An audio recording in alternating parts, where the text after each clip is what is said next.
में दीपावली की छुट्टियां चल रही हैं। हर शाम बाहर ठंडी हवाएं बह रही हैं। रानी की दादी घर के आंगन में अंगीठी जला रही होती हैं। तभी मोहल्ले के सभी बच्चे दादी के पास गोल घेरा बनाकर बैठ जाते हैं।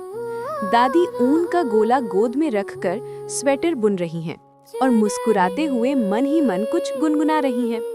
तभी रानी जिद करती है, दादी कहानी सुनाइए ना। तब दादी कहती हैं, आज मैं तुम्हें एक बहुत पुरानी कहानी सुनाऊंगी। एक रानी, एक बच्ची और सच्चाई की जीत की कहानी। बहुत समय पहले हिमालय की तलहटी में बसे एक छोटे से राज्य चंद्रनगर में एक रानी रहती थी, रानी सुमित्रा। एक दिन वो खिड़की के पास बैठकर ऊन की चादर बुन रही थी, तभी सुई उंगली में चुभ गई।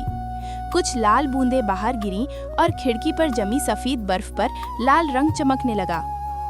रानी सोचते हुए, काश मेरी एक बेटी हो जिसकी त्वचा बर्फ जैसी उजली, होंठ लाल गुलाब जैसे और बाल घने काले बादलों जैसे हों।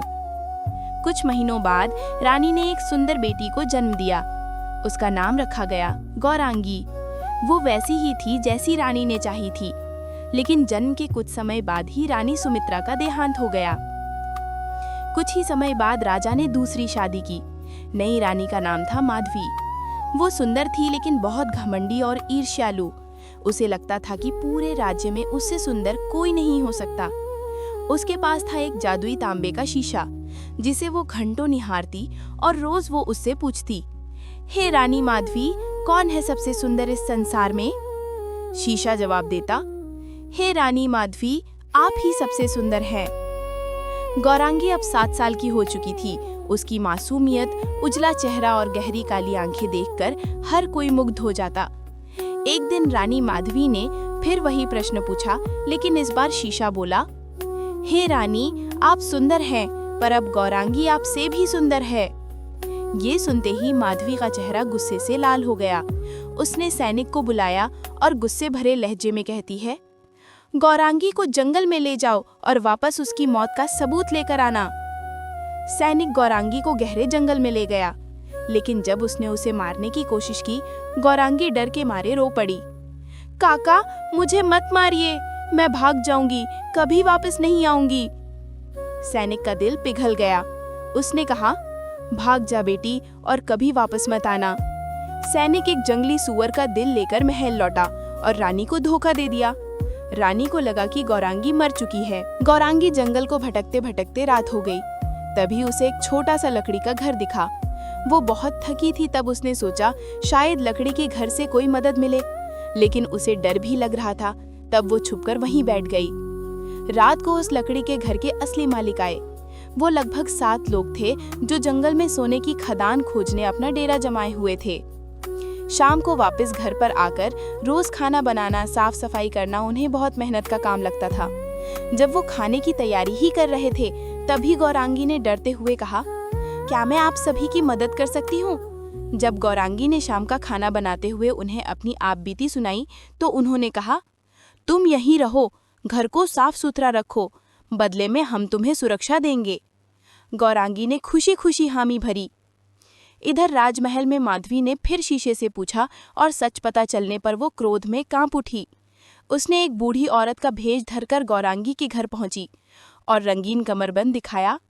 आओ बिटिया, इसे बांध दूं ताकि और सुंदर लगो। जैसे ही उसने कसकर बांधा, गौरांगी बेहोश हो गई।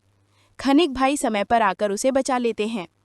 दूसरे दिन रानी दोबारा आई, इस बार जहरीली कंघी लेकर। जैसे ही कंघी उसके बालों में लगी, वो फिर बेहोश हो गई। भाइयों ने फिर उसे बचाया। तीसरी बार रानी जहरीला सेब लेकर आई। उसने गौरांगी को खाने के लिए दिया। गौरांगी ने जैसे ही सेब खाया और वो जमीन पर गिर पड़ी। इस बार भाइयों की कोई कोशिश काम नहीं आई। उनके कई प्रयास के बावजूद ठीक नहीं कर पा रहे थे। तब उन्होंने गौरांगी को कांच के ताबूत में रख दिया और बारी बारी से पहरा देने लगे। एक दिन पड़ोसी राज्य का राजकुमार आर्यन शिकार पर निकला। उसने ताबूत में पड़ी गौरांगी को देखा और उसकी सुंदरता और मासूमियत से प्रभावित हुआ। उसने भाइयों से अनुरोध किया, मुझे इसे महल ले जाने दो, मैं इसे हमेशा सम्मान दूंगा। राजकुमार आर्यन गौरांगी को अपने महल में ले आता है, जहां उसके इलाज के लिए अलग अलग राज्य से वैद्य बुलाए और गौरांगी को ठीक करने वाले को इनाम देने की घोषणा की। चंद्रपुर राज्य से आए वैद्य केशवाचार्य ने अपनी दवाइयों से गौरांगी को ठीक कर दिया। तब राजकुमार आर्यन ने कहा, क्या तुम मेरे साथ शादी करोगी? मैं तुम्हें अपने परिवार का हिस्सा बनाना चाहता हूँ। गौरांगी मुस्कुराई और दोनों की शादी तय हो गई। राजा को अपनी बेटी के जीवित होने की खबर मिली। वो भावुक होकर बोला, बेटी, अब तुम कभी अकेली नहीं रहोगी। राज्य में शानदार विवाह समारोह हुआ। माधवी को भी बुलाया गया।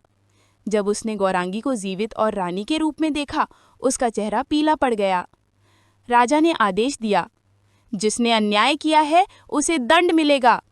माधवी को राज्य से निकाल दिया गया और कभी वापस न आने की चेतावनी दी गई।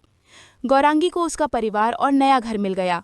सातों खनिक भाई अक्सर महल आते, वे अब परिवार का हिस्सा बन चुके थे। दादी ने कहानी खत्म करते हुए कहा, देखो बच्चों, सुंदरता का असली अर्थ चेहरा नहीं, दिल की अच्छाई है। गौरांगी को उसका प्यार और परिवार इसलिए मिला क्योंकि उसका दिल साफ था। बच्चों ने ताली बजाई और दादी की गोद में सिर रखकर मुस्कुराते हुए बोले, दादी, एक और कहानी सुनाइए।